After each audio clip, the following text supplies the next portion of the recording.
Olá, meus amados irmãos, a paz do Senhor Jesus Cristo.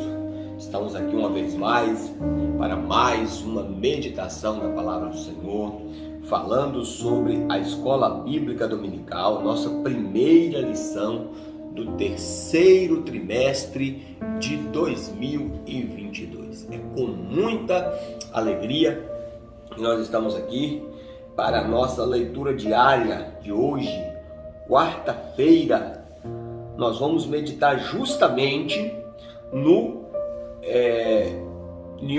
versículo que é o texto áureo e também no versículo que está aí inserido na leitura bíblica em classe, que é o texto de 1 Timóteo, capítulo 4 e o versículo de número 1, que diz que: mas o Espírito expressamente diz que nos últimos tempos apostatarão alguns da fé, dando ouvido a espíritos enganadores e a doutrina de demônios.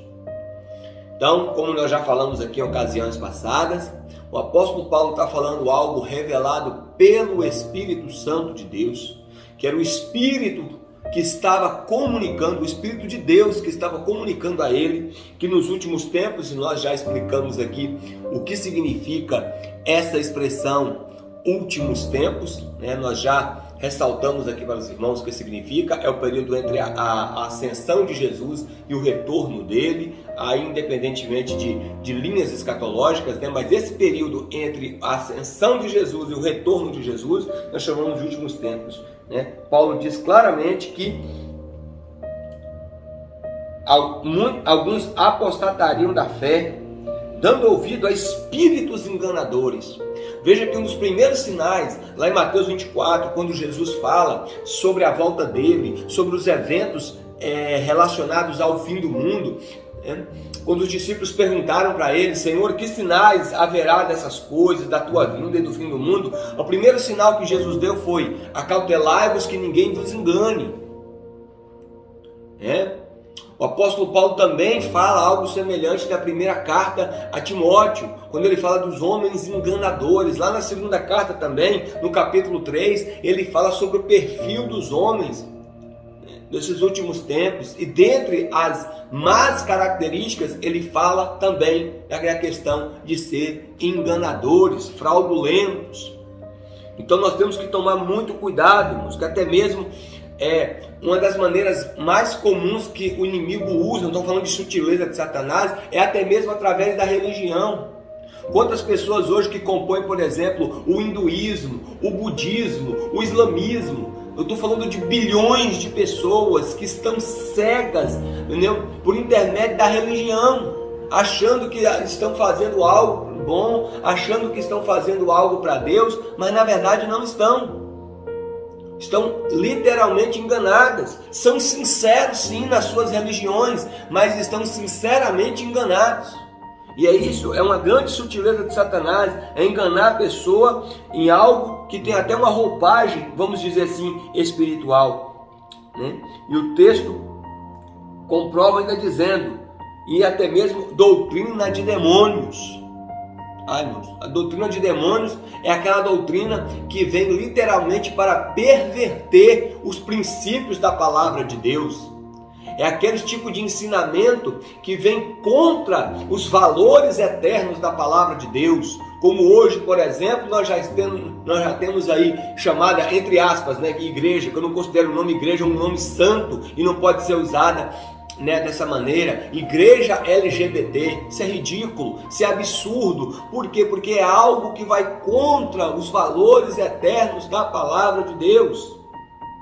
Então, a doutrina de demônio é aquela que perverte, é aquela que contradiz literalmente a palavra de Deus. E hoje nós vamos aqui dar uma ênfase na introdução da nossa lição. A introdução diz o seguinte: nesse trimestre estudaremos a respeito dos diversos ataques contra a verdadeira igreja. Isso acontece porque Satanás sempre se opôs ao povo de Deus, tanto na antiga quanto na nova aliança. Fora também do contexto bíblico, ou seja, depois que se encerra o cânon da Bíblia, ele fala aqui, a igreja sempre experimentou algum tipo de oposição do diabo. Nem sempre esses ataques acontecem da mesma forma, ou com a mesma metodologia, ou com a mesma intensidade. Contudo, o agente por trás desses ataques é sempre o mesmo, ou seja, o inimigo da nossa alma. Então, meus amados irmãos, para a gente compreender aqui, tá? Só para a gente compreender aqui essa questão de introdução, quando o Senhor Jesus, ele chamou os seus discípulos e ali, naquela revelação de Pedro, lá em Mateus capítulo 16, quando Pedro revela que ele é o Cristo, na verdade não foi Pedro, né? Foi o Espírito Santo, porque o próprio Jesus disse: ó Pedro, não foi carne e sangue que te revelou isso aí não, mas foi o meu Pai que está no céu. E ali, quando Pedro, ele fala aquelas palavras, Jesus diz: bem-aventurado és tu, Simão, filho de Jonas, porque não foi ser humano nenhum que te revelou isso aí, mas o meu Pai que está no céu. E ele diz: tu serás Pedro, e sobre esta pedra, ou seja, a pedra que ele está falando ali é a rocha, é a pedra de esquina, é a pedra angular, ou seja, a igreja está edificada sobre Cristo.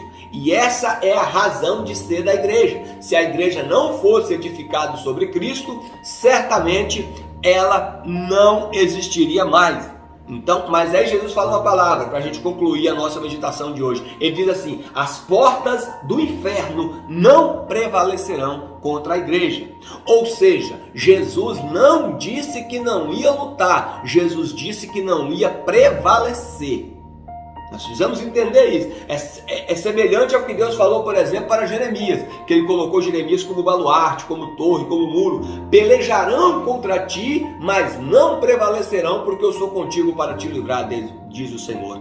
Então o inimigo, tanto na antiga aliança como na nova aliança, como também aí no transcorrer da história da igreja, o inimigo sempre vem forjando ataques, mas uma coisa é certa: ele não prevaleceu e não prevalecerá, porque foi palavra de Jesus. Portanto, amados, nós temos que estar, a nossa geração também está nessa luta. As metodologias talvez mudaram, mas nós continuamos em guerra contra o inimigo das nossas almas. Portanto, aleluia, vigiemos, preparemos, aleluia, estejamos preparados na palavra de Deus para vencer, no nome do Senhor Jesus, as sutilezas de Satanás, porque as portas do inferno não prevalecerão contra a igreja do Senhor Jesus Cristo. Amém? Fique em paz, Deus abençoe, e amanhã voltaremos com mais uma meditação da palavra de Deus. Deus abençoe, em nome do Senhor Jesus Cristo.